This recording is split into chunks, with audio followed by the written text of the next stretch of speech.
Então, pessoal, a gente teve aí na semana passada, né, o governo de Minas confirmando o primeiro caso de raiva após 10 anos na cidade de Bertópolis, que fica a mais de 600 quilômetros de Belo Horizonte. Mas agora a gente teve um segundo caso de raiva confirmado. É uma criança indígena, ela está na UTI, em tratamento, só que ela já está com a fase final da raiva. A raiva, ela mata 99,999% das pessoas que chegam nessa fase. Tá? Que quando o vírus acessa o sistema nervoso, não tem muito jeito. Existem alguns protocolos, inclusive existe um protocolo que foi feito em Recife, que funcionou uma vez, que está sendo tentado, mas infelizmente o vírus da raiva é um vírus extremamente letal, é considerado o vírus mais letal do mundo, quando ele atinge essa situação aí de atingir o sistema nervoso central. E já vou explicar um pouco mais para vocês, mas é muito importante a questão da informação, porque ao mesmo tempo que ele é extremamente letal, ele também tem muita facilidade de prevenção. Então hoje já existe vacina contra a raiva, já existem protocolos pós-exposição contra a raiva.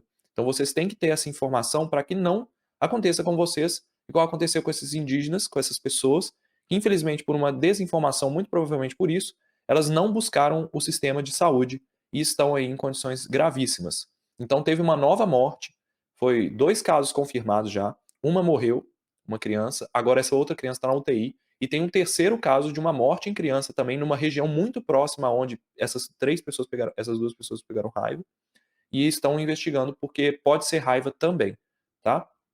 Então, o que está acontecendo? Será que a raiva vai se espalhar pelo país? Teve caso de raiva no Rio de Janeiro recentemente também, que a raiva ela é uma zoonose, tá? Uma doença zoonótica, uma doença que normalmente afeta animais e acaba espalhando para seres humanos em alguns momentos, principalmente quando tem uma proximidade muito grande ou um surto em animais domésticos. Então, nós vamos conhecer um pouco mais sobre essa história. Na semana passada eu trouxe isso aqui para explicar, vou trazer de novo, mas vou falar de forma mais breve, porque eu consigo. Vocês conseguem ver o vídeo da semana passada e ter mais informações sobre o que está acontecendo com a raiva. Mas de forma geral, é uma doença que tem um ciclo rural, um ciclo natural, né, em morcegos que se transmitem ali. O vírus é transmitido pela saliva dos animais ou também por arranhões, tá? No ciclo silvestre, você tem animais transmitidos para animais. No ciclo urbano, você tem animais domésticos transmitindo entre animais. E no ciclo rural, entre animais de pecuária, cavalos, gado, etc. E todos eles podem transmitir para o ser humano. Nós, como qualquer outro mamífero, estamos suscetíveis ao vírus da raiva, tá? Que é um vírus que tem um tropismo, ou seja, ele cresce em mamíferos e tem um tropismo pelo sistema nervoso. A forma de entrada do vírus é através de mordida, é através do contato com a saliva de outros animais infectados ou outros seres humanos infectados, arranhões também, porque o vírus pode entrar através de arranhões, tá? E aí ele vai entrar no músculo. Só que ele vai ficar vários dias no músculo, tentando chegar até um neurônio que vai é, fazer com que o vírus caminhe até a medula espinhal e chegar até o cérebro. Então é um vírus que ele está querendo chegar no sistema nervoso. Ele não está querendo ficar no músculo. E esse tempo que fica no músculo até o sistema nervoso pode variar. Então tem pessoas que têm um período de incubação de 2, 4 dias, tem casos de 90 dias, e o caso mais longo de infecção com raiva, que a pessoa tinha sido mordida e de repente desenvolveu a doença, foi de 19 anos. Então pode ser que o vírus, por algumas razões não entendidas, ele permaneça no músculo e não escale para o sistema nervoso. Na hora que ele tem a oportunidade, ele vai encontrar essas células aí, os neurônios ganglionares, e vai caminhar para o sistema nervoso. No momento que ele chega no sistema nervoso, ele não tem mais jeito. Infelizmente, é um vírus extremamente letal. Eu conheço 2 casos de pessoas que se curaram nessa fase da doença, mas os protocolos são muito controversos, não existe muita ciência por trás, porque realmente não tem como você tentar muita coisa, e aí a gente não consegue estudar tanto sobre isso, o que funciona e o que não funciona. Então é uma doença extremamente letal, é considerado o vírus mais letal do mundo, e qual que é o ponto? A gente tem que agir em cima do vírus num momento em que ele ainda está no músculo. Então, para pessoas, eu vou pular aqui que eu tenho mais umas informações aqui, que a Melanie, que é outra divulgadora científica, ela está fazendo um trabalho excelente no Twitter, já fez um trabalho muito bom na pandemia aí, E ela trouxe esse fio, eu peguei um pedacinho, o fio tá na descrição, que é algumas medidas de prevenção que vocês podem fazer, tá? Sempre ao sinal de risco de exposição. A raiva, ela tem uma vantagem em relação à Covid, que é o fato de você saber quando você foi exposto, tá? No caso da Covid, você não sabe quando o vírus entrou em você. Agora, se no caso da raiva, você sabe. Se você teve uma mordida de um animal, morcego, cachorro, gato, arranhado, você tem que procurar um sistema de saúde porque o animal pode estar infectado, tá bom? Então tem, primeiro, a prevenção de sempre manter a vacinação dos seus pets atualizadas, tá? No caso de uma mordida, busque um serviço de saúde para o protocolo anti-raiva.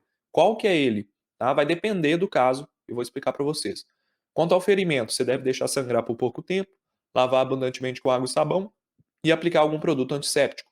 O tratamento profilático, que é a prevenção, deve ser prescrito pelo médico enfermeiro que avaliará a indicação de vacina ou soro. Então, algumas informações antes da gente falar sobre isso, tá? Existe um limiar de imunidade de rebanho dos cães, que é de 70% dos cães imunizados. Se em uma comunidade, em uma cidade, você tem 70% dos animais, não só cães, tá? Gatos, cachorros, domésticos, 70% imunizados, você não tem sustentação de um surto. Não dá para sustentar, isso já foi mostrado pela OMS, tem um estudo da OMS, está aí também o site da OMS na descrição. Você vai ter é quase impossível com que se sustente o surto. É aquela tal imunidade de rebanho, tá? Porque um cachorro ele vai estar imunizado e não vai transmitir para o outro, vai chegar um momento que o vírus vai parar de ser transmitido. Quem perguntou sobre se está preocupado com morcego e tal, vive muito em morcego, vive perto de morcego, que foi a pergunta do brócolis gostosinho aí.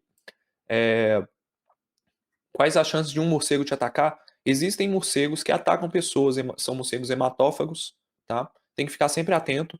Só que 98% dos casos de raiva são transmitidos por cães raivosos, tá? Então, cães raivosos não são cães com raiva, com ódio. São cães que estão em quadro agudo da raiva e que já atingiu o sistema nervoso, beleza? Então, cão raivoso, gato raivoso são essas condições aí em que o vírus já atingiu o sistema nervoso. Então, 98% dos casos de raiva são transmitidos por cães raivosos, beleza? A vacina é 100% eficaz, eu coloquei o 100% em aspas aqui, porque sempre vai ter um caso que, enfim, mas até hoje nunca teve escape, os escapes que tiveram foram porque o protocolo não foi 100% seguido, tá? A vacina é 100% eficaz e é aplicada assim que ocorre a exposição. Então, como eu falei para vocês, diferente da Covid, que a gente não sabe quando a gente se infecta, no vírus da raiva, a gente sabe, que é quando você tem o, o contato de fato com o animal, né? O animal te mordeu. Então você pode aplicar a vacina. Vou explicar para vocês um pouco mais. E o Brasil tem um excelente sistema de vigilância da raiva. A OMS está extremamente preocupada com raiva em Uganda, no Zimbábue, no Congo, porque são países que não têm um sistema de vigilância como o nosso, tá? Esses países não estão preparados, eles falta muita vacina, falta tratamento profilático pós-exposição, falta tratamento com imunoglobulinas que são dados quando o caso a mordida já é muito grave, então você dá o anticorpo, o soro, tá, do antirrábico também para complementar a ação da vacina. Então, no caso de raiva, pessoal, no Brasil, foi mordido por qualquer cachorro, inclusive o seu, tá? Vai procurar um sistema de saúde. Por quê? Você tem que observar os sintomas, tanto do cão que te mordeu, do gato que te mordeu, se for animal doméstico, e se não foi conhecido, inicia o protocolo pós-exposição. E aí, no caso da vacina da raiva, para pessoas que trabalham com raiva, que tem, por exemplo, veterinários, enfermeiros, que às vezes vão atender ali casos da natureza, casos em zonas rurais, tá? Essas duas profissões aí têm muito contato com o vírus. Essas pessoas devem sempre estar vacinadas de tempos em tempos, para você dar aquele boost de imunidade. Muita gente pergunta: Nossa, Lucas, mas eu vou ter que tomar vacina da Covid todo ano, não sei o quê. A vacina não funciona. No caso da raiva, a gente tem que dar vacina nos profissionais de saúde. Tem um período lá, mas provavelmente é de ano em ano. Não estou com o protocolo aqui aberto. Porque você tem a queda da imunidade, e por mais que essas pessoas estejam ainda soropositivas, ou seja, mesmo depois de ter tomado a vacina, elas ainda têm anticorpos, para evitar com que o vírus ele entre no corpo e consiga atingir o sistema nervoso, a gente dá um boost de anticorpo todo ano. Então essas pessoas vão estar sempre tomando vacina com um risco praticamente zero, e essas pessoas que trabalham. Agora, pessoas que não trabalham com raiva, que nunca tomaram vacina, têm que fazer um protocolo diferenciado. Elas têm que tomar vacina após a exposição. É uma vacina que ela é dada logo depois, e aí você vai tomando outras doses da vacina em dias seriados, porque você tem a oportunidade de produzir tanto anticorpo, enquanto o vírus ainda está no músculo, que ele não vai atingir o sistema nervoso. É o protocolo tradicional da raiva, tá bom? Esse protocolo eu deixei na descrição aí também. Eu acho que não é interessante para todo mundo ficar lendo, mas se você tiver curiosidade, fica atento aí. Se quiser fazer um trabalho de escola sobre isso e tudo, vai lá na descrição do vídeo que tem toda a explicação do protocolo, de quem deve tomar, quando que deve tomar. E lembrar que todo ano tem campanha antirrábica. Então, se todo ano tem campanha antirrábica, tem animal aí, pets, que precisam tomar. Então, os cachorros e os gatos a gente sabe que tem que tomar todo ano, porque a imunidade cai. Então, a gente tem que investir nisso para poder evitar que os nossos pets tenham raiva e nós também, por causa deles. É, por que chama raiva, né? Olha só, o Antônio. Sou veterinário e nunca me vacinei contra a raiva. Creio que imensamente a maioria não se previna preventivamente. Antônio, busque o sistema de saúde, procure a zoonose do seu município, tá? Porque você deve se vacinar. Afinal, você tem contato com cachorros desconhecidos e gatos desconhecidos todos os dias. Se um deles te arranhar, você deve fazer o protocolo. Para quem já tomou a vacina, é, é mais fácil você não ter o desenvolvimento da doença, tá? Agora, para quem não tomou ainda, você tem que realmente correr para o sistema de saúde para você tomar a vacina, porque nunca se sabe quanto tempo o vírus vai demorar para chegar no sistema nervoso. Então você tem que tomar a vacina sim, tá bom? É recomendado. E por que que chama raiva, né? A doença raiva, ela é conhecida assim porque um dos principais sintomas é uma salivação extrema, então fica formando uma espuma ao redor da boca, né? Principalmente do cachorro, do gato. A gente até confunde com envenenamento. Mas no caso da raiva, parece que o cão, o animal, ele tá com raiva, porque ele tá salivando, ele tá sofrendo com a dor da doença, que é uma doença que afeta o sistema nervoso central, afeta os controles musculares de deglutição, então você não consegue engolir. Tanto que chama hidrofobia, tem um outro nome, que você não consegue beber água, porque ela vai te impedir de engolir, você não consegue fazer o movimento de engolir. E como você não consegue fazer o movimento de engolir, o cão, o ser humano, a pessoa que está com isso, ela vai produzindo tanta saliva e essa saliva vai espalhando e formando uma espuma ao redor da boca.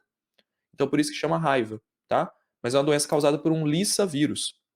Vai ser o segundo episódio da nossa série de vírus aqui no canal. Então é o vírus mais letal do mundo. Vai sair logo depois aí, acho que daqui umas 2 semanas, tá bom? Vamos ver como é que caminha essa história aí, né? É, vamos ver como é que caminha essa história e vamos acompanhar, porque eu não acredito que vai ter epidemia de raiva. A raiva, como eu falei para vocês, 98% dos casos de raiva são transmitidos por cães. E quantas vezes você foi mordido por um cão na sua vida aí? Então, se bobear uma, duas, no máximo, raramente você tem pessoas na mesma família sendo mordidas. Então, como os casos estão concentrados em cães que mordem pessoas, é muito difícil que isso se espalhe, morcego mordendo e tudo. E como tem prevenção, você não tem realmente um surto. A vacina é extremamente eficaz.